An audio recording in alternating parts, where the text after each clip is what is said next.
Sen ne persen, sen ne melek, sen ne firişte. Hikmet böyük Allah'ta, xeyir vardı her işte. Allah sen rüyada qonaq etsə behişdə.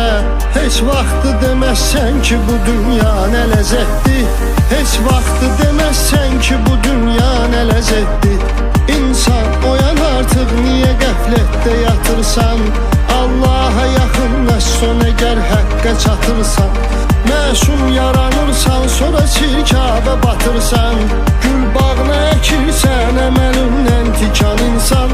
Gül bağına əkirsən, əməlindən tikan insan.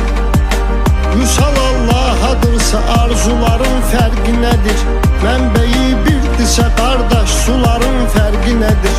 Bir şiyə, bir sünni, bunların fərqi nədir? Bir olaq, qardaş olaq, bağlayaq mübahisəni. Yetimə zülm eləmə, yandırar Allah səni.